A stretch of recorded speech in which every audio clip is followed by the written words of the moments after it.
Oh, ini ada yang merecord ini. Siapa ya? Udah berarti ya?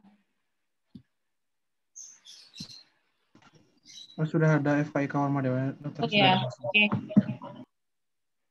Ya, untuk yang terakhir ya, mutualisme tadi ya, adalah simbiosis di mana kedua organisme itu saling ketergantungan dan menguntungkan ya. Contohnya bakteri E. coli pada kolon manusia seperti itu.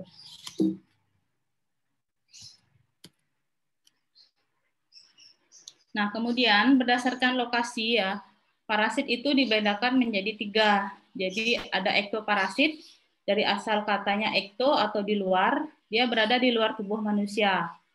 Jadi contohnya golongan arthropoda ya, seperti tungau, kutu. Nah, itu dia disebut infestasi, walaupun dapat juga mengakibatkan kelainan jaringan. Kemudian endoparasit adalah parasit yang hidup di dalam tubuh manusia. Itu yang akan kita bahas hari ini ya, termasuk golongan protozoa, helmin ya, jamur juga ya, dan akan menyebabkan penyakit pada manusia.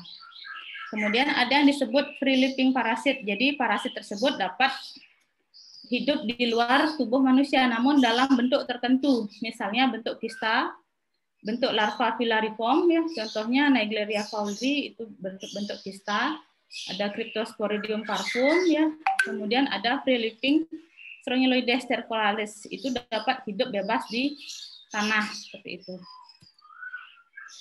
Nah, kemudian endoparasit sendiri diklasifikasikan sebagai obligat parasit ya, ini tidak bisa hidup tanpa bantuan hostnya ya, dia dependen. Contohnya Toxoplasma gondii dan Plasmodium speciosa.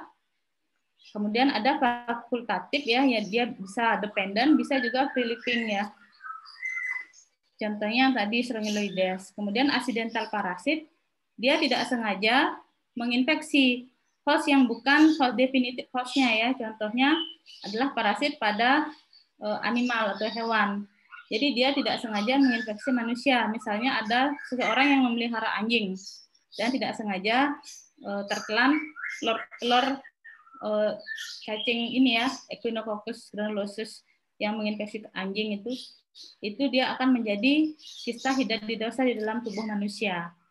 Kemudian ada aberran parasit. Jadi sebenarnya parasit di sini dia seperti accidental parasit, namun dia tidak dapat berkembang di dalam tubuh manusia. Contohnya adalah Toxocaracanids. Jadi dia menyebabkan cutaneous larva migran ya. Jadi dia berkelok-kelok tanpa dia bisa mencapai lokasi habitat yang memungkinkan dia tumbuh sebagai adult stage ya. Nah, kemudian pembagian host ya. Saya singgung sedikit saja untuk definitive host, kuncinya adalah di mana parasit ini menjalani bentuk dewasa dan bereproduksi secara seksual. Untuk intermediate, dia berupa larva stik maupun telur dan hidup secara aseksual. Kemudian paratenic host, dia itu melalui host ini namun tidak berkembang seperti itu. Kalau reservoir host, itu dia dapat menginfeksi reservoirnya maupun definitive hostnya. Jadi dia parasit tersebut dapat menginfeksi baik reservoir maupun definitive hostnya. Contohnya adalah Taeniasolium pada babi. Kemudian accidental host ya. Jadi ini host yang tidak sengaja terinfeksi cacing yang bukan definitive hostnya ya. Contohnya yang tadi ya Echinococcus ya, cacing pita pada anjing.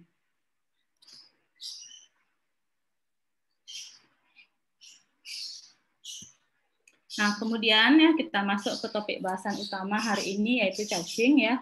Cacing sendiri adalah kingdom animalia ya. Jadi kalian kenal ada tumbuhan, hewan. Jadi helmin ini adalah masuk ke dalam kingdom hewan. Kemudian subkingdomnya metazoa.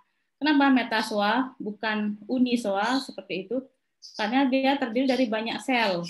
Kemudian filumnya itu ada 2 yang terpenting menginfeksi manusia ya, ada Platyhelminthes dari asal katanya flat ya, artinya pipih, terdiri dari kelas Trematoda dan Cestoda, kemudian filum Nematehelminthes. Nemate atau berlongga ya, jadi cacingnya bentuknya gilik. Subkelasnya ada yang Adenoporea dan ada yang Secernenta. Ada juga yang menyebutnya apasmida dan pasmida ya. Untuk genusnya silakan baca sendiri di sini ya. Nah, kita masuk ke filum platyhelminthes ya. Jadi bentuknya seperti pita, pipih dorsoventral. Kemudian dia kadang ada yang mempunyai saluran cerna, ada yang tidak. Dan sebagian besar tidak punya anus seperti itu. Kemudian tidak mempunyai body cavity atau kavitas tubuh. Kemudian organ visceralnya itu terdiri dari matrik gelatin. Dia sifatnya biasanya hermaprodit ya, jadi laki-laki dan perempuan itu dalam satu cacing atau monoosseous kita sebut. Nah, untuk kelas Cestoda ya, dia itu pipih dorsoventral ya, seperti yang tadi itu saya katakan, tidak punya saluran cerna, kemudian di kepalanya itu ada saker atau penghisap, ada juga yang berisi kait, fungsinya adalah untuk melekat ke usus manusia. Kemudian kepalanya itu scolex ya, ada lehernya dan ada segmen yang disebut proglotid. Dia itu monoosseous, jadi kelaminnya itu satu ya, cewek cowok jadi satu dan tidak punya body cavity. Sifatnya itu bertelur. Kemudian kelas Trematoda, dia flat seperti daun ya, tidak bersegmen seperti Cestoda. Dia punya saluran cerna, ada anusnya, namun tidak komplit. Kemudian punya saker juga, tapi tidak punya pengait. Kemudian seksnya itu dibedakan ya, ada yang dibedakan, ada yang tidak. Kalau yang seksnya yang berbeda, jantan betina itu pada cacing Schistosoma. Kalau sebagian besar yang fasciola dan fasciolopsis itu dia hemaprodit. Dia juga bereproduksi dengan bertelur. Kemudian filum Nematehelminthes ya, kita kenal dengan nama nematoda. Jadi dia bentuknya panjang ya, kira-kira 15 sampai 30 cm yang paling panjang. Itu bentuknya silindris dengan tidak bersegmen. Nah, dia punya saluran cerna yang komplit dengan anus juga ya. Kemudian ada body cavity juga. Namun di dalam mulutnya itu tidak ada alat penghisap maupun kait. Jadi dia pure melekat dengan otot-otot di mulutnya seperti itu. Ada beberapa yang punya bukal kapsul maupun cupping fluid, jadi seperti gigi ya. Kemudian seksnya juga jantan dan betina dibedakan. Biasanya ukuran betina lebih besar dibanding jantan, karena dia perlu tubuh yang besar untuk bertelur seperti itu. Ada yang bertelur dan ada yang menetaskan telurnya di dalam tubuhnya seperti Strongyloides ya. Jadi dia keluar dalam bentuk larva seperti itu. Tapi aslinya dia bertelur. Nah, kemudian stadiumnya ya.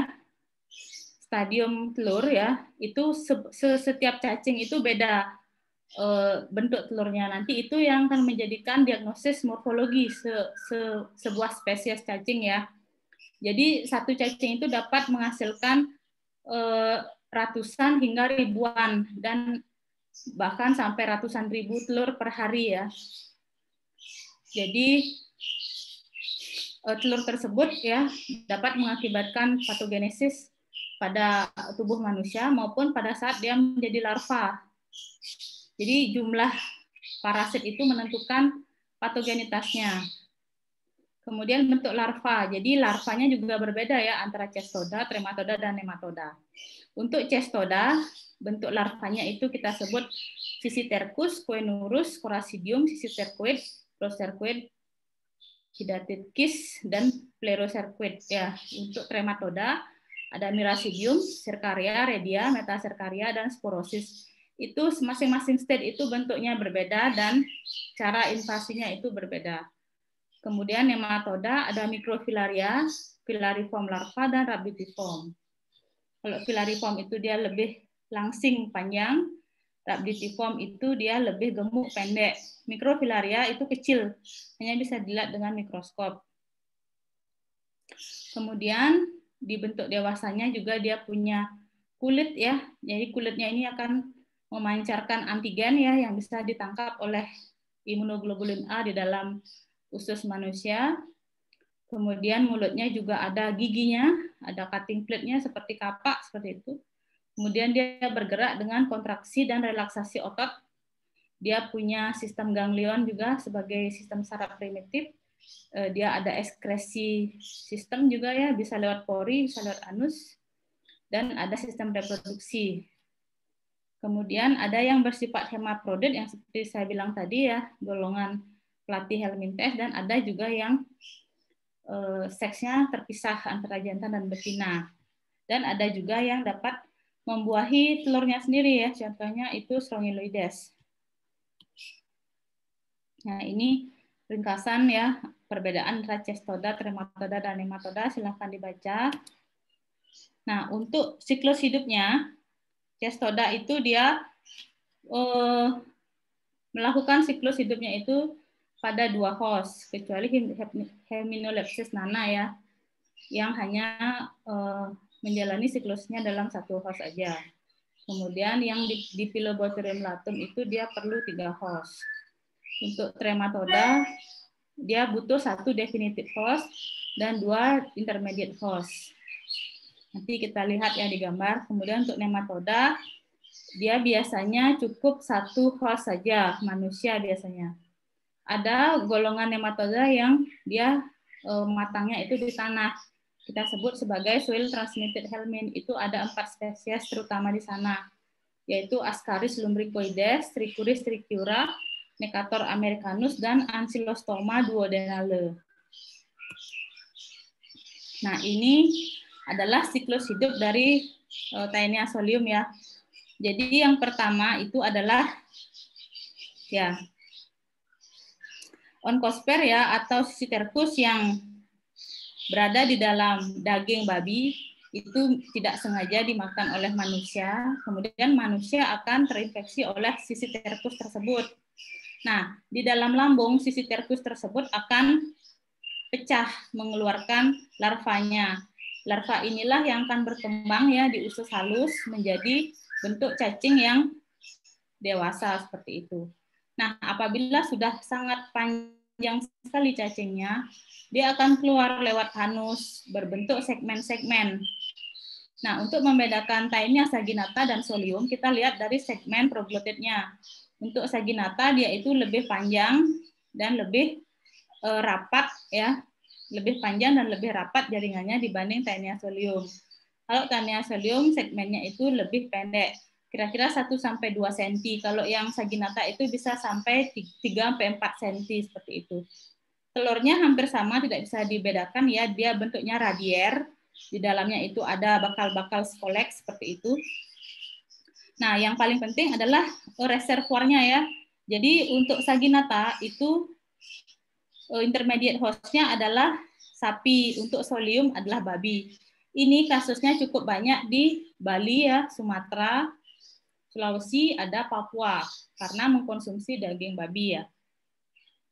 Nah, nanti kalau telur atau proglotid yang matur dimakan oleh sapi maupun babi, nanti di dalam daging babi dan sapi ini akan mengandung onkosfer. Nanti dia matur menjadi Sisytercus. Kemudian Sisytercus itu di dalam daging dimakan oleh manusia, misalnya kalau dagingnya dimakan dalam kondisi kurang matang ya, misalnya rare steak gitu ya, medium rare atau benar-benar mentah ya, lawar misalnya mentah seperti itu akan menginfeksi manusia. Sehingga disarankan masaklah daging babi maupun sapi dengan matang. Kemudian Schistosoma ya, jadi ini kelas trematoda ya. Jadi dia itu dibedakan kelaminnya antara jantan dan betina. Jadi sebenarnya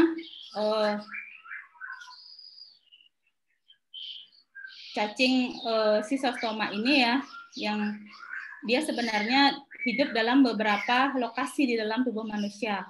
Untuk yang hematobium, dia hidupnya di urin. Jadi kalau ada orang yang kencing sembarangan, kemudian telur dari Schistosoma hematobium ini keluar, dia akan mencemari lingkungan. Dan ada yang hidup di usus, contohnya Schistosoma mansoni maupun Japonicum. dia hidup di usus, kemudian ada orang yang tidak sengaja BAB di danau maupun sungai, telurnya itu akan mencemari danau atau sungai ya. Ciri khas danau dan sungai yang viable ya untuk hidupnya Schistosoma adalah yang airnya jernih, tidak bisa air yang kotor. Nah, kalau sudah di dalam air, telurnya ini akan menetas, mengeluarkan mirasidium. Mirasidium ini dia akan menginvasi keong maupun kerang, sehingga terbentuk sporosis di dalam kerang tersebut. Sporosis akan berkembang menjadi serkaria. Serkaria inilah yang akan penetrasi lagi ke tubuh manusia ya, misalnya tidak pakai alas kaki atau bertelanjang badan ya. Serkaria ini akan menginfeksi tubuh manusia ya, kemudian ekornya akan lepas menjadi metaserkaria, kemudian dia akan masuk sirkulasi pembuluh darah, terutama ke portal blood liver ya. Kenapa di sana? Karena paling banyak nutrisi ada di vena porta. Kenapa larva suka ke pembuluh darah? Karena kaya oksigen dan nutrisi untuk maturitas larvanya sampai dia mencapai habitat alaminya dia, yaitu di usus halus. Kalau untuk Schistosoma ini dia paling senang tumbuh di vena mesentrika, baik inferior maupun superior ya. Kemudian Ascaris lumbricoides ya, ini paling gampang ya dari kelas nematoda. Ya, jadi ini berkaitan dengan hygiene dan sanitasi lingkungan. Jadi kalau ada seseorang yang tidak cuci tangan, kemudian makan, tangannya mengandung telur cacing, nanti dia akan terinfeksi ya. Telur cacing ini sampai di lambung akan pecah karena kena asam lambung, kemudian keluar larva. Larvanya ini dia punya kemampuan penetrasi ke sirkulasi. Dia akan masuk ke pembuluh darah, terutama ke paru-paru, karena di sana kaya oksigen untuk maturitas larva. Kemudian dia akan masuk ke saluran nafas, kemudian orang ini akan mengalami batuk ya, oleh karena pulmonary eosinophilia ya, jadi terdapat infeksi paru-paru dan penyebabnya itu adalah penumpukan eosinofil, jadi dia akan refleks batuk, kemudian larva tertelan ke saluran cerna, masuk lagi ke lambung usus, dia akan menjadi dewasa di usus halus. Nah, untuk mode infeksi ya dari helminth itu yang paling klasik adalah oral transmission, bisa skin ya, seperti cutaneous larva migran, ada vektor, jadi lalat juga bisa membawa telur cacing kemana-mana. Kemudian direct transmission lewat luka yang terbuka ya, vertikal dari ibu ke bayi, misalnya dalam proses persalinan provaginam. Kemudian iatrogenik, jadi tindakan dokter ya yang tidak steril ke pasien itu bisa membuat ada transmisi dari parasit. Kemudian faktor yang mempengaruhi patogenitas parasit ya, terutama cacing, itu yang pertama adalah ukuran parasit. Jadi semakin besar ukuran parasit, maka dia akan mengekspresikan antigen yang cukup besar sehingga dia merangsang imunoglobulin untuk melawan si parasit tersebut. Kemudian kemampuan menginduksi injuri. Jadi ada parasit yang punya protein cistolin ya, yang dia mampu mempenetrasi usus halus, kemudian dia menyebabkan reaksi imunologis ya, apabila parah reaksi imunologisnya bisa menjadi infeksi kronis. Jadi sebagian besar infeksi parasit ini adalah kronis ya, karena dia ya nanti selanjutnya akan saya jelaskan. Kemudian potensi reproduksinya. Jadi semakin tinggi burden ya, jumlah parasit yang terdapat dalam usus maupun di mana habitatnya dia hidup, itu akan membuat kerusakan jaringan yang semakin parah. Kemudian kebutuhan nutrisi. Jadi dia akan mengambil nutrisi yang cukup banyak dalam tubuh manusia, kemudian dia mengeluarkan juga toksin maupun hasil metabolit ya yang membuat terjadi serangkaian reaksi inflamasi di dalam tubuh manusia. Kemudian siklus hidup ya, semakin kompleks siklus hidup maka semakin patogenik parasit tersebut dan juga pola migrasinya. Kalau dia migrasinya ke semua organ, itu lebih parah dibanding dia hanya diam di satu usus halus saja. Nah, kemudian imunologi konsekuensi of infeksi. Jadi, reaksi imunologis yang disebabkan oleh infeksi helmin ini juga mempengaruhi. Misalnya, infeksi cacing di otak. Lebih bagus infeksi cacing di otak itu tidak diserang oleh sistem imun, karena sel saraf itu tidak bisa beregenerasi. Bayangkan kalau sudah diserang oleh cacing, diserang lagi oleh sistem imun tubuh sendiri, maka otak itu akan rusak. Contohnya pada neurocystic Jadi sebaiknya pada cacing yang menginfeksi otak itu diberikan imunosupresif ya, agar tidak terjadi reaksi imun yang berlebihan di sana. Nah, ini saya jelaskan sekilas ya. Ini terdapat perbedaan antara cacing yang masuk ke dalam usus dalam bentuk larva dan dalam bentuk dewasa. Nah, apabila dia yang masuk dalam bentuk larva, maka larva ini adalah dienkistasi ya. Setelah dienkistasi, larva ini akan dihancurkan oleh neutrofil. Kemudian neutrofil ini akan merangsang proliferasi dari sel T limfosit ya. Dalam hal ini berbeda dengan infeksi bakteri dan virus. Profil imun pada infeksi parasit ya adalah tipe 2. Jadi limfosit T helper tipe 2. Apa yang membedakan dengan tipe 1 adalah sitokin yang dia keluarkan. Sitokin yang dikeluarkan oleh T helper tipe 2 adalah IL-4, 13, 9, dan 5. Beda dengan T helper tipe 1, IL-1, 2 ya, interferon gamma, kemudian tumor nekrosis faktor alfa, TNF alfa. Nah, kemudian setelah dianjurkan oleh neutrofil, maka dia akan dipresentasikan kepada sel T helper ya. Sel T helper berproliferasi ya, menghasilkan stokin-stokin, dia akan merangsang B sel ya, sel plasma sel itu untuk switch class. Jadi kita tahu di usus itu adalah imunoglobulin A. Dia akan switch menjadi imunoglobulin E. Imunoglobulin E ini yang akan menempel pada reseptor di permukaan antigen larva cacing. Itu yang akan menghancurkan si cacing itu. Namanya ADCC ya, bukan AADC ya. Antigen antibody dependent cytotoxicity ya. Bukan ada apa dengan cinta ya.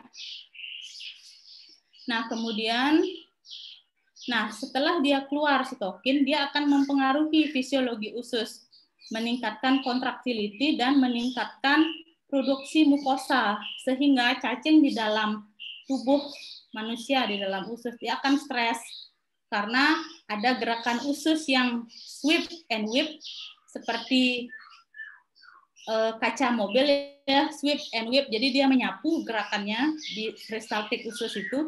Dia akan membuat cacing dewasa ini ekspulsi keluar dari tubuh manusia berupa cacing gelondongan ya, cacing utuh gitu. Jadi kenapa ada orang yang keluar cacing utuh itu karena mekanisme peristaltik usus ya yang didominasi oleh sitokin-sitokin.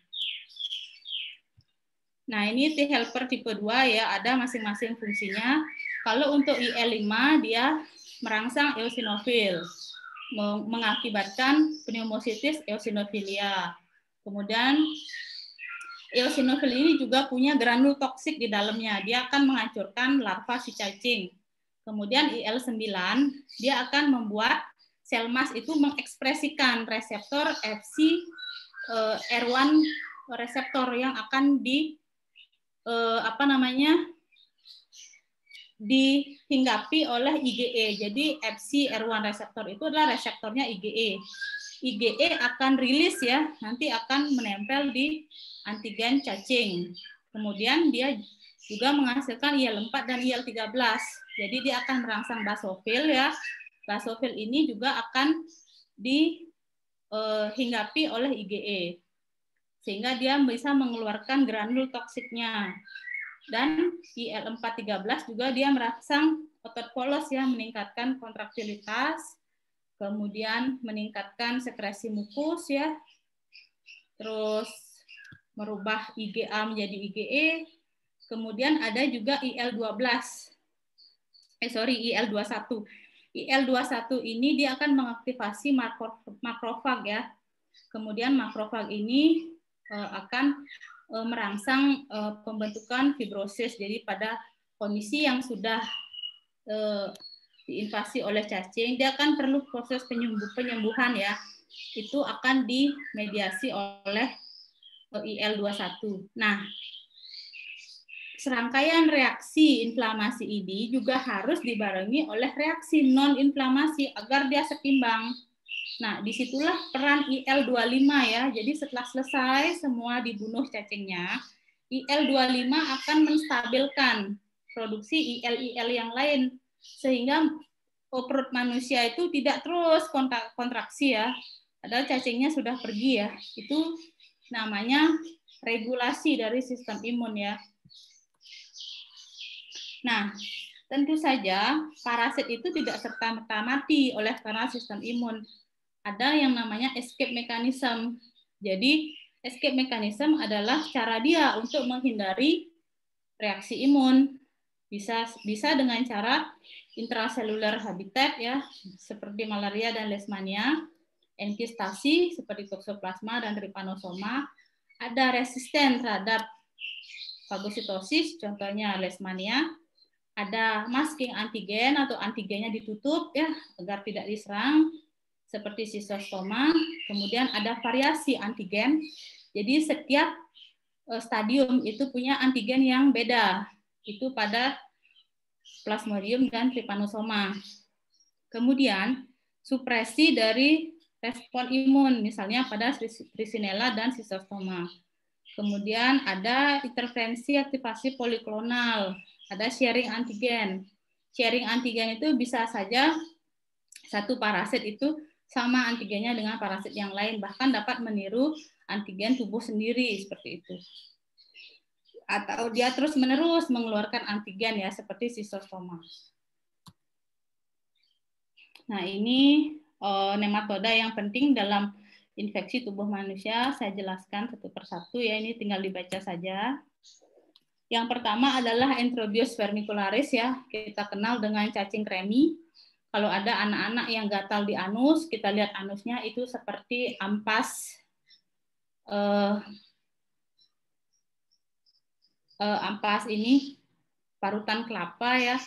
Jadi dia putih-putih kecil ya, dapat dilihat kasat mata. Dia memang habitatnya itu lebih senang di anus ya, perianal. Ya, bentuknya ukurannya sekitar 10 mikrometer, kemudian bentuknya itu lonjong ya. Lonjong seperti ini, salah satunya ada meruncing dan salah satunya tumpul.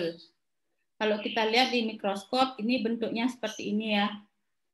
Ada esofagus, terus ada pulpa ya, terus ada telur yang imatur, terus ada anusnya seperti ini.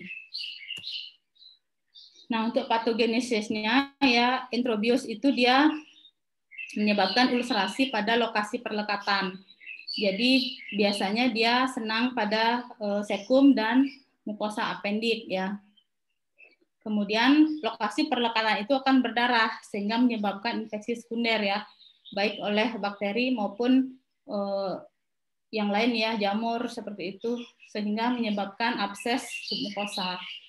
Kemudian gejala yang timbul apabila bentuk dewasa ya, betinanya itu bermigrasi ke anus, kemudian dia mengeluarkan telurnya di anus. Nanti telur yang ada di anus itu akan merangsang rilis histamin ya, sehingga menyebabkan rasa gatal seperti itu. Nah, kemudian terjadi infeksi ektopik ya. Nah, apabila hygiene dan perilaku manusia itu tidak bagus, misalnya cebok tidak benar seperti itu atau tidak cuci tangan. Nah, itu bisa dia keluar infeksinya ya, keluar dari anus ya, bisa di urinary tract, bisa di pelvis, bisa di organ genital gitu. Bisa juga di organ yang lain, misalnya di hati, ginjal, kemudian paru seperti itu. Dan bisa juga terbentuk granuloma. Jadi isinya itu adalah limfosit dengan beberapa sel eosinofil. Nah, selanjutnya adalah Trichuris trichiura. Kita sebut juga sebagai cacing cambuk. Kenapa disebut cambuk? Karena ini ya struktur dewasanya. Ini dianggap sebagai pegangan cambuk dan yang tipis ini adalah cambuknya. Jadi sebenarnya yang masuk ke dalam usus itu adalah bagian yang tipis ini. Ini esofagusnya sepanjang ini. Dia berfungsi melekat erat ya pada usus untuk menyerap nutrisi makanan.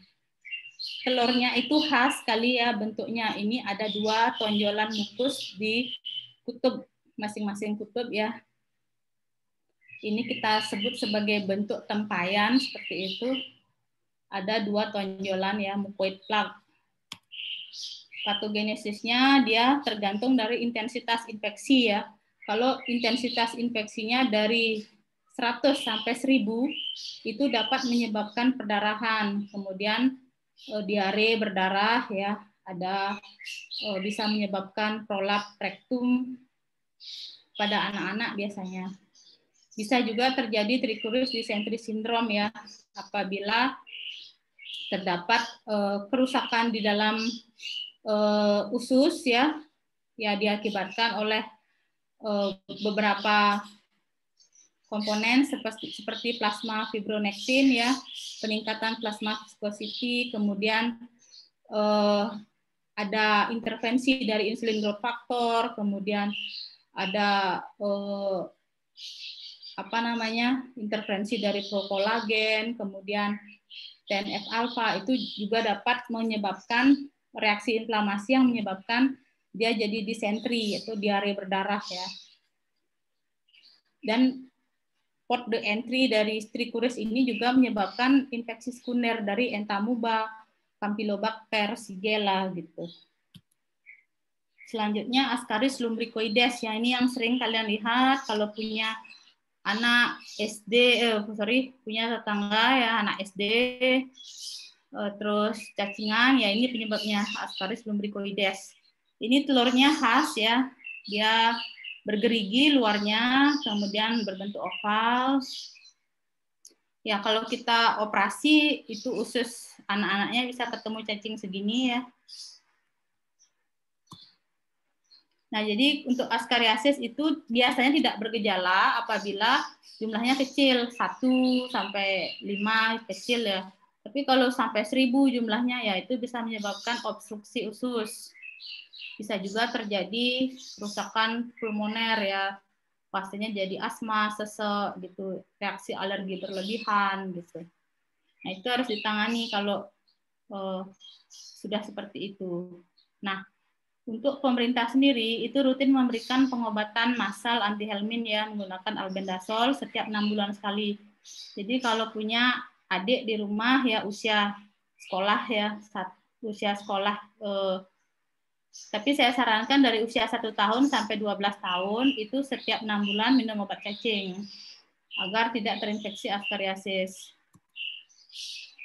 Selanjutnya adalah Necator americanus. Nah, ini kita sebut juga cacing tambang ya. Jadi biasanya terdapat di daerah pertanian, daerah tambang ya. Nah, ini biasanya kalau orang dewasa yang tidak pakai sandal kerja terinfeksi larva dari cacing ini, itu dapat menyebabkan anemia karena dia kronis ya. Tempatnya di duodenum. Ya, telurnya bentuk bulat dan luarnya agak jernih ya, di dalamnya itu ada embrio. Kemudian patogenesisnya ya. Jadi ada 2 tipe cacing tambang, yaitu Ankylostoma duodenale dan Necator americanus. Dari kemampuan menyerap darahnya, ankylostoma itu lebih banyak, dapat menyerap darah sekitar 0,2 mili per hari per cacing.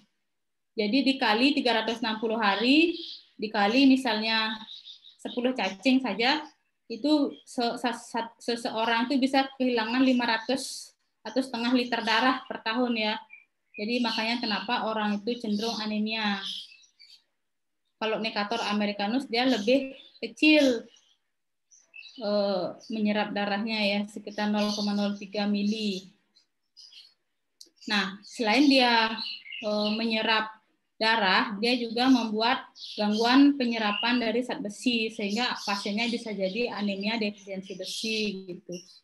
Kemudian reaksi inflamasi kronis juga membuat banyak kehilangan zat besi sehingga pasiennya anemia on chronic disease ya. Jadi ini termasuk penyebab anemia on chronic disease et causa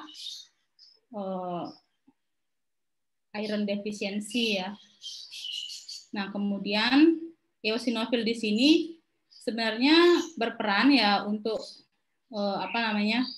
menghancurkan cacing, namun pada orang yang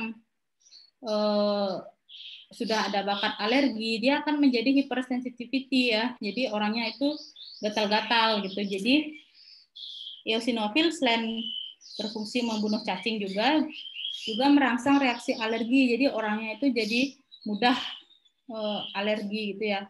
Baik dermatitis atopi, rinitis alergi maupun asma seperti itu. Selanjutnya Strongyloides stercoralis ya. Ya, ini termasuk yang dapat free living ya. Cacingnya dapat hidup di tanah seperti itu. Jadi ini rhabditiform ya, ukurannya kecil, yang filariform lebih panjang. Nah, ini bentuk dewasanya. Untuk patogenesisnya dia menginvasi epitel ya, epitel usus, kemudian meningkatkan motilitas usus, kemudian menginduksi reaksi inflamasi akut maupun kronis. Kemudian lokasi perlekatannya bisa jadi ulkus ya, abses, kemudian menjadi malabsorpsi ya. Jadi kalau misalnya usus sudah kehilangan fili-fili kemampuan absorpsi, dia akan menjadi malabsorpsi orangnya.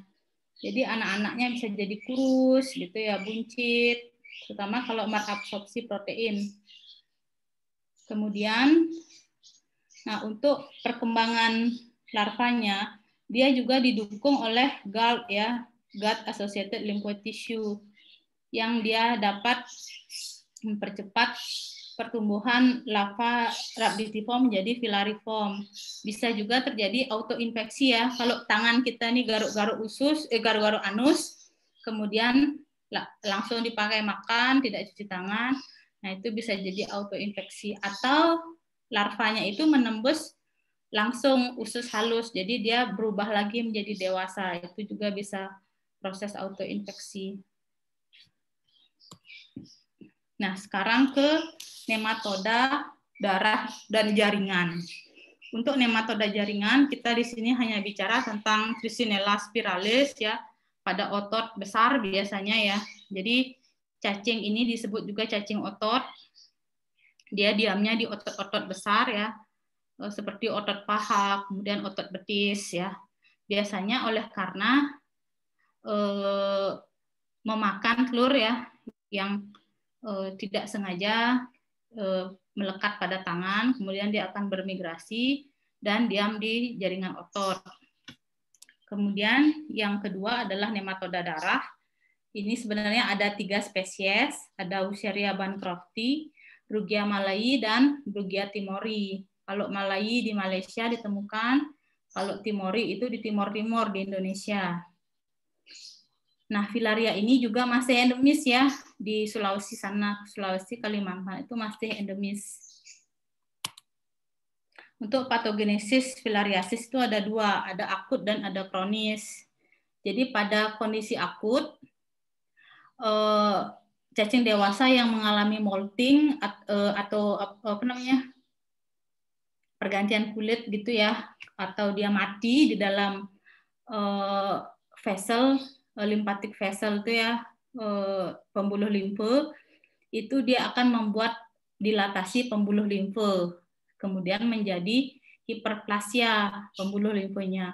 Kemudian hiperplasia dari pembuluh limfe itu akan dimasuki oleh limfosit, plasma sel, eosinofil, dan trombus. Dan terjadi trombus ya, kalau trombus itu dia diam ya, kalau emboli dia berjalan-jalan, itu akan menyebabkan akut limfangitis. Jadi dari luar tampaknya itu dia akan bengkak ya, lokasi yang diinfeksi oleh filaria akan bengkak, kemudian warnanya merah, nyeri seperti itu. Itu tanda akut limfangitis. Nah, kemudian dia bisa juga jadi kronis ya. Kalau kita lihat itu seperti kaki gajah gitu ya, pernah lihat kaki gajah itu ya. Nah, itu apabila pembuluh limfe itu sudah permanen ya, pembesarannya permanen, kemudian penebalan, terjadi fibrosis, sudah tidak bisa kembali lagi ke bentuk semula, kemudian dilatasi semakin parah ya. Kemudian belum lagi ada superinfeksi ya dari bakteri, jamur ya di kulit yang berada di atas pembuluh limfe itu semakin merusak ya jaringan di bawahnya ya. Sehingga kita lihat seperti kaki gajah gitu. Nah, ini untuk siklus hidupnya ya. Jadi harus diingat bahwa Wucheria bancrofti itu ditransmisikan oleh nyamuk. Nyamuk apa saja bisa. Ada 4 jenis nyamuk ya. Aedes aegypti, kemudian Culek quanquefasciatus, kemudian ada Anopheles ya, speciosa, dan Mansonia. Ada 4 spesies yang bisa transmisikan Wucheria bancrofti ini. Jadi kalau nyamuk itu menggigit manusia, tidak sengaja mikrofilarianya itu masuk ke tubuh manusia, maka dia akan masuk ke sirkulasi, kemudian dia diam di pembuluh limfe, kemudian menginfeksi menjadi dewasa, mati di sana dan menyebabkan dilatasi. Itu yang proses yang paling penting harus kalian ketahui. Kemudian lanjut ke cestoda dan trematoda ya. Oke, jadi lagi sedikit aja. Cestoda dan trematoda kita bedakan saja berdasarkan telur ya. Yang ini ya Paragonimus westermani, dia lebih bulat, ada sakernya. Kemudian Chlornosis sinensis, dia seperti apokat tapi lebih lonjong ya. Kemudian Fasciola hepatica lebih besar ukurannya. Kemudian Paragonimus westermani ya, ini tidak ada operculumnya. Kemudian ini Fasciola hepatica, tidak operculumnya itu tidak terlalu menonjol ya. Operculum itu seperti mulut ya, jadi dia berfungsi menghisap seperti itu. Terus kemudian Schistosoma mansoni, dia ada spine ya, ada duri ya. Jadi kalau untuk gampangnya hafalkan men ya. Jadi Schistosoma mansoni. Jadi men itu punya penis ya. Jadi ini durinya ini seperti penis ya. Ingat saja Schistosoma mansoni punya duri seperti penis. Itu kalian lebih mudah menghafalnya. Kemudian patogenesis fasciolopsiasis ya, disebabkan oleh Fasciolopsis buski. Jadi dia sama ya seperti cacing yang lainnya, di lokasi perlekatan itu dia terjadi akumulasi eosinofil, kemudian terjadi injuri mekanis, inflamasi, terjadi ulkus ya. Tapi ya untuk Fasciolopsis ini ya, karena dia itu senang dengan vitamin B12 ya, dia menyebabkan anemia perniciosa. Jadi dia memang ketergantungan menghisap vitamin B12 ya. Dan juga nutrisi yang lain sih juga. Kemudian kalau jumlahnya sangat besar bisa terjadi obstruksi usus. Kemudian bisa menjadi malabsorpsi juga, kemudian terjadi malnutrisi kronis ya, anaknya sama jadi kurus, buncit gitu. Bisa juga menyebabkan edem dan reaksi alergi. Kemudian hipoalbuminemia itu karena proteinnya diserap terus. Kemudian terjadi imbalance elektrolit ya, mengarah ke chronic malabsorption ya. Kalau Fasciolopsis buski itu dia di usus halus. Kalau Fasciola hepatica di hati ya.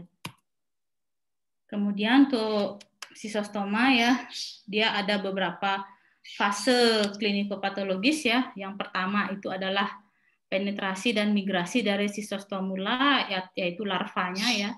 Jadi misalnya dia suka ke vena mesentrika inferior, dia akan diam di sana kemudian menjadi bentuk dewasa. Kemudian pada intermediate stage ya terjadi ovoposition atau penempatan telur di daerah yang dia suka. Penempatan telur ini terutama di daerah yang kaya oksigen, makanya dia di pembuluh darah ya. Kalau di urin ya, dia di plexus yang ada di urinary bladder, yaitu akan membuat serangkaian manifestasi klinis ya, ada pembentukan granulomatosa, kemudian infeksi kronis, malah bisa menjadi keganasan ya. Nah, selanjutnya bentuk dewasa dari Taenia saginata. Tadi saya sudah bahas sekilas ya. Jadi perbedaan khasnya itu adalah pada kepalanya. Kalau Taenia saginata itu ada 4 saker ya, seperti ini tidak ada kait. Kalau Taenia solium itu ada kait di atasnya dan ada 4 saker juga. Terus kemudian segmennya itu kalau pada Taenia saginata dia lebih padat dan lebih panjang. Kalau pada Taenia solium lebih pendek dan lebih renggang. Bentuk telurnya sama. Jadi kalau kita ketemu bentuk telur seperti ini, kita sebut saja Taenia speciosa karena tidak bisa dibedakan saginata maupun solium. Jadi untuk patogenesis Taenia solium itu biasanya ya pertama manusianya menelan telur, kemudian diaktifasi oleh asam lambung, kemudian keluarlah onkosfer kemudian masuk ke lumen usus, menembus sirkulasi, masuk ke central nervous system, mata, jaringan subkutan, otot, sehingga terjadilah sisi terkus. Nah, apabila sisi terkusnya mati, akan terbentuk kista yang berisi hialin dan dikelilingi oleh beberapa kapsul ya yang dibentuk oleh sel host. Kemudian kalau dia sampai degenerasi kistanya itu bisa menjadi reaksi yang menarik sistem imun sehingga harus dihancurkan seperti itu. Ya, sekian saja untuk referensi yang saya gunakan. Itu ada dari ini ya, Paniker, Series, ya, Bogdis, Murray, Harrison, Manson Tropical Disease. Ya, mungkin ada pertanyaan dari adik-adik.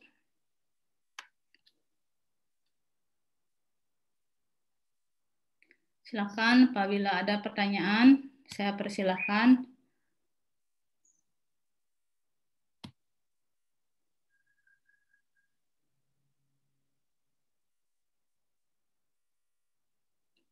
Silakan, apabila ada pertanyaan, ditanyakan.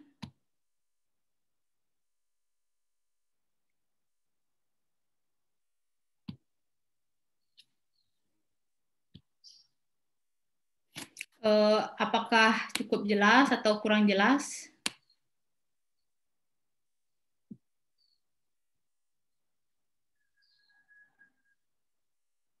Ini kita baru bicara patogenesis ya, belum bicara gejala klinis maupun pengobatan.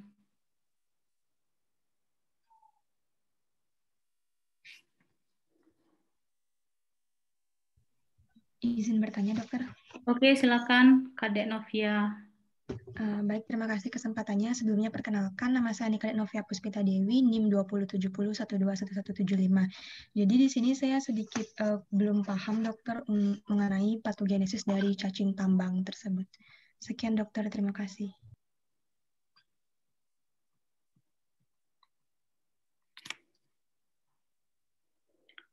Oke, jadi hukum ya. Jadi hookworm itu ada 2, ada Ankylostoma duodenale dan Necator americanus. Jadi hal yang mendasar yang menyebabkan patogenesis infeksi cacing itu adalah perlekatan dari mulutnya ke usus. Nah, dalam hal ini Ankylostoma dan Necator itu dia punya gigi ya. Kalau pada Ankylostoma namanya cutting duri ya, duri gigi seperti duri tajam. Kalau nekator dia lebih tumpul atau disebut cutting plate. Nah, jadi cacing dewasa, cacing tambang dewasa ini dia akan melekat ke usus ya. Kemudian dia akan menyerap darah ya kira-kira 0,2 mili per cacing per hari seperti itu. Nah, kemudian di lokasi perlekatan itu akan terbentuk ulcerasi ya, jadi terbentuk ulkus seperti itu di lokasi perlekatan. Nanti di ulkus tersebut akan didatangi oleh sel-sel infiltrat ya, seperti limfosit, kemudian eosinofil seperti itu.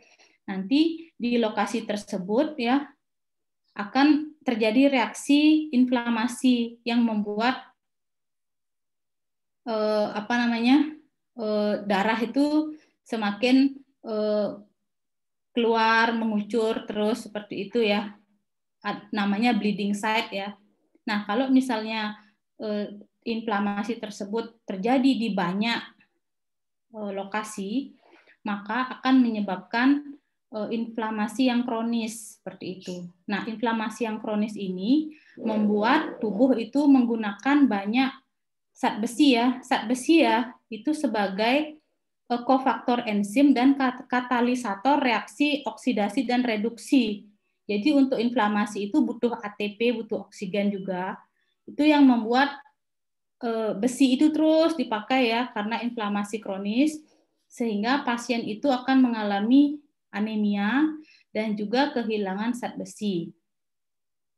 Selain itu, eosinofil yang berada di lokasi perlekatan juga membuat timbulnya reaksi hipersensitivitas, sehingga pasiennya mudah alergi ya, gatal-gatal, pilek, asma seperti itu. Namanya reaksi hipersensitivitas tipe 4 ya, yang delay ya. Ada reaksi hipersensitivitas 1, 2, 3, 4, ini yang tipe 4 yang delay. Kira-kira seperti itu. Terima kasih, dokter. Udah.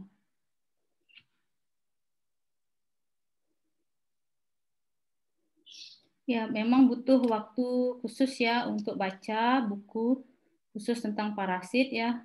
Sebaiknya baca pagi-pagi gitu ya. Jam 8 ya masih fresh gitu.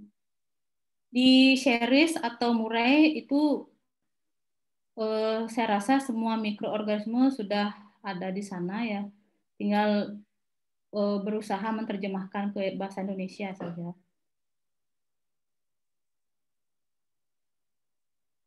Mungkin ada yang lain?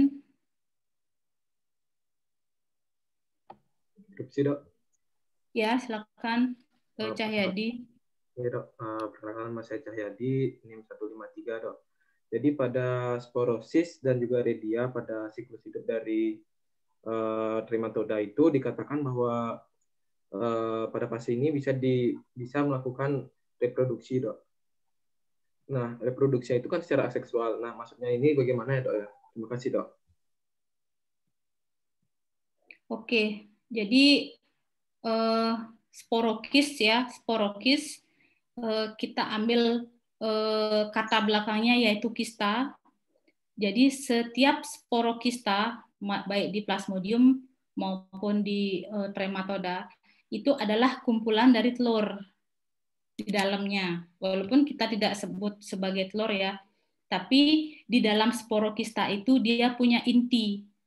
Intinya itu akan membelah ya, dari 1 menjadi 2, menjadi 4, 8, seperti itu. Dan lama-lama sporokistanya itu akan pecah, kemudian rilislah anak-anaknya dari sporokista itu.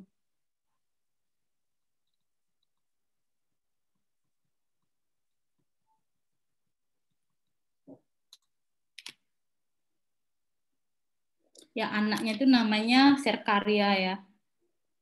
Jadi kan Mirasidia itu menginfeksi kerang keong, atau dulu waktu kecil mungkin ada yang senang main pici-pici ya. Mas, ada yang senang main di sungai nggak? Ketemu pici-pici ya. Itu di dalam kerang, keong, atau pici-pici, itu akan ada sporokista. Sporokista artinya sporo itu adalah spora, kista adalah sekumpulan bentukan yang berbentuk bulat. Nah, berarti di dalamnya itu ada spora yang jumlahnya itu kelipatan biner ya. 1, 2, 4, 8, 16 gitu ya. Nanti kalau itu pecah, itu akan jadi serkaria. Kenapa disebut aseksual? Karena tidak ada kelamin jantan dan betina.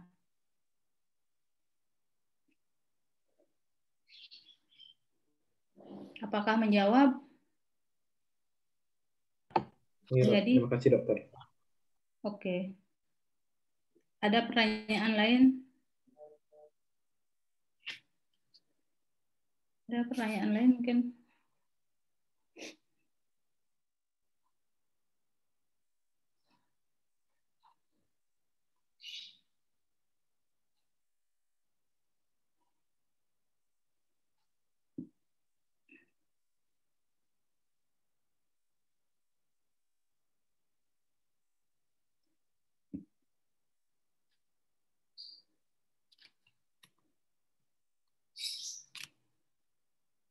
Ada pertanyaan lain? Tidak ada? Tidak ada ya? Baik, kalau tidak ada, saya cukupkan untuk kuliah 12 ya. Apabila ada pertanyaan, silakan ditulis di fitur tanya ahli ya. Nanti kita akan bahas pada saat pleno. Terima kasih atas partisipasinya. Selamat sore, selamat beristirahat. Terima kasih dokter. Terima kasih, Dok. Terima kasih dokter. Terima kasih, dokter. Terima kasih dok. Terima kasih dokter.